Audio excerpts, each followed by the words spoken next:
Bonjour, je suis José Souef de la société Aquilibre, créateur d'Infact, l'application qui vous donne envie de faire de la gestion. Dans cette vidéo, je vous présente la seconde partie de la gestion des commandes. Il est nécessaire d'avoir déjà vu et compris la première partie de la vidéo sur la gestion des commandes dans Infact pour entamer cette seconde partie. En effet, nous allons aborder des points plus complexes, comme la gestion des stocks par exemple. Il est donc préférable de savoir déjà manipuler un peu les commandes. Nous entrons donc dans une commande, un devis ou une facture, en cliquant sur un des éléments de la liste. Vous connaissez déjà quelques-unes des fonctions qui se trouvent dans la barre en haut de l'écran. Ce premier bouton sert à transformer l'état d'une commande, c'est-à-dire en faire un devis, une commande, une facture pro forma ou bien encore une facture temporaire, équivalente à un bon de livraison. Cette première notion est très importante, car une facture définitive n'est plus modifiable. C'est donc une action irréversible mais indispensable pour travailler dans la légalité et transférer vos factures à votre comptable tous les mois. Voilà pourquoi, pour transformer un document en facture définitive, vous allez devoir passer par ce nouveau bouton. Si vous ne facturez que des services, les notions qui suivent et qui concernent les numéros de série ne vous intéresseront pas. Par contre, si vous facturez aussi des produits, alors cette section vous concerne. En effet, les produits entrent et sortent de votre stock, même si vous les achetez à 9 heures pour les revendre en l'état à 10 heures. Ils feront invariablement l'objet d'une entrée en stock, c'est un achat au fournisseur, puis d'une sortie du stock à travers une facture client. Le schéma est donc le suivant. On achète des produits qu'on entre en stock. C'est à ce moment qu'on note leur numéro de série dans Infact, si toutefois il existe. Au moment de facturer définitivement votre client, vous n'aurez qu'à choisir dans la liste des numéros disponibles qui se trouvent dans votre stock. Cela aura pour effet de sortir le produit du stock. Si ce que vous vendez n'a pas de numéro de série, mais que vous voulez tout de même entrer des produits en stock, laissez Infact attribuer des numéros automatiquement. Pour cela, je vous renvoie à la vidéo sur la gestion des commandes fournisseurs. Mais vous pouvez aussi parfaitement vendre et facturer des produits que vous n'avez pas encore entrés en stock. Dans ce cas, c'est au moment de facturer que vous pouvez saisir au besoin leur numéro. Infact se chargera seul et à votre place de faire l'entrée et la sortie de stock. Vous ne vous occupez alors de rien. Ces notions peuvent vous paraître un peu abstraites pour le moment, aussi ne vous focalisez pas dessus. Sachez simplement que le numéro de série vous permettra de tracer n'importe quel produit que vous aurez vendu à tout moment. On regarde concrètement comment cela se passe. Tout d'abord, réalisons une facture définitive pour du service.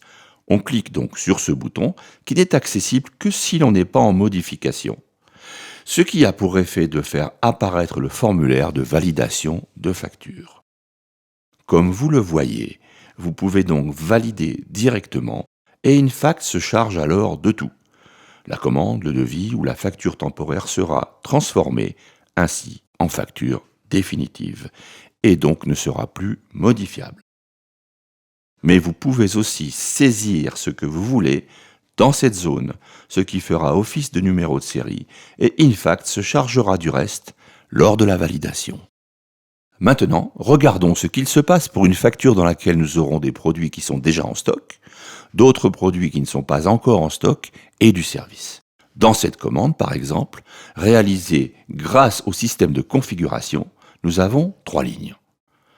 Pour ce qui est de la première ligne, vous constatez qu'il y a 2 produits dans votre stock. Vous n'avez plus qu'à choisir le bon. La seconde ligne, qui est une extension de garantie, n'a, quant à elle, pas de numéro et pour cause. Vous pouvez, au choix, saisir ce que vous voulez dans la zone, ou bien encore laisser Infact travailler seul. Le champ d'après correspond au fournisseur du produit. Il faut le choisir, car une commande fournisseur sera générée automatiquement, mais elle ne sera pas envoyée au fournisseur, lors de la validation. Ce dernier champ correspond à votre prix d'achat et est très important pour calculer vos marges dans les statistiques. Le prix est initialisé par la gestion des articles, mais vous pouvez le changer à l'envi. La troisième ligne est un service et, comme tout à l'heure, vous avez le choix de saisir ou pas quelque chose. Il ne vous reste qu'à valider pour terminer. La facture devient alors définitive et vous constatez que vous ne pouvez plus désormais la modifier. Voilà pour ces notions importantes. Prenez le temps de bien comprendre le fonctionnement avant de vous lancer. Pour terminer cette seconde partie sur la gestion des commandes, passons en revue quelques fonctions très pratiques. Tout d'abord, comment retrouver une commande, un devis ou une facture? C'est simple, on tape ici une partie du nom du client, suivant le même procédé que pour chercher des articles. Vous choisissez le document correspondant et il apparaîtra instantanément. D'ici, vous pouvez créer un nouveau document pour ce même client, facture, devis, commande, en cliquant sur ce bouton. Il ne vous reste qu'à ajouter les articles. Mais vous pouvez aussi créer directement une nouvelle facture identique à celle qui est déjà affichée, ce qui est très pratique pour les facturations récurrentes. Un seul clic et votre facture est prête à être transformée en facture définitive. Autre chose maintenant, comment choisir un client depuis une commande que nous sommes en train de saisir? C'est simple, créons par exemple une nouvelle commande vierge. Il suffit de taper au moins 3 lettres du nom du client dans cette zone pour l'appeler. Les champs se remplissent alors automatiquement. Ce bouton, actif uniquement en mode consultation, permet de sélectionner une commande depuis le tableau de bord sans sortir de la gestion des commandes. Encore un gain de temps précieux. Ce bouton vous permet d'accéder à la gestion des fichiers du client titulaire de la commande en cours. Vous pouvez ici stocker tout document relatif à la commande ou encore au client lui-même. La gestion des fichiers est détaillée dans une autre vidéo. Elle est utilisée en commande, en trésorerie ou bien encore depuis la gestion des clients. Nous y reviendrons donc plus tard. Quelques autres astuces, très rapidement. Lors de la saisie de l'adresse mail de votre client, vous pouvez, suivant les cas, ne saisir que ce qui est avant l'arrobase. Puis, en double-cliquant sur la zone, une liste de domaines de messagerie apparaît, ce qui peut vous éviter des erreurs de frappe et vous faire gagner encore du temps. Cette liste se limite aux principaux domaines pour ne pas passer plus de temps à choisir un domaine qu'à le taper au clavier. Vous pouvez aussi trier le contenu de votre commande en cliquant sur l'en-tête de la colonne à trier. L'édition, par contre, sera systématiquement triée sur le numéro de ligne, lequel est d'ailleurs modifiable. Attention cependant, ne jamais entrer 2 numéros de ligne identiques pour une même commande si vous choisissez de modifier les numéros des lignes. Un double-clic dans la zone d'acompte, en mode modification, permet d'entrer le montant d'acompte automatique que vous aurez choisi dans vos paramètres. Un second double-clic et il se remettra à 0. Une fois votre commande ou facture validée, regardons comment gérer les règlements. L'accès au règlement se fait ici. Dans cette fenêtre, vous avez loisir d'entrer les règlements de votre client en lien avec cette commande ou cette facture. Si vous avez saisi un acompte, il apparaîtra à cet endroit. Vous pouvez le modifier ou bien encore l'annuler en tapant 0 dans la zone d'acompte. Cette zone en vert donne le montant global à payer, la zone en jaune le montant qu'il reste à payer, déduction faite de l'acompte. En cliquant sur plus, vous créez un règlement. Ce montant est initialisé directement avec la somme encore due par le client, ici en vert.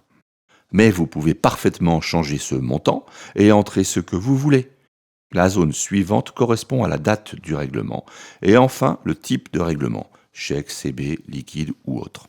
Tant que la somme due n'est pas à 0, la facture n'est pas considérée comme réglée. Pour une facture, vous pouvez donc ajouter autant de règlements que vous le souhaitez. La coche verte valide vos choix, la croix rouge les annule. C'est ce que je vais faire ici. Si vous accordez des échéanciers de paiement, Infact vous propose une solution élégante et simple pour les saisir. Je reprends mes règlements et clique sur cette fonction. Vous retrouverez alors le solde de votre facture.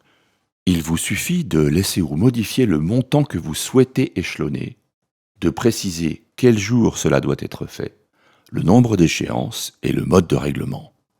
Par exemple, ici, 3 chèques. Dès que vous validez, le système aura créé autant de règlements que de nombre d'échéances, en ayant bien évidemment calculé les montants pour vous.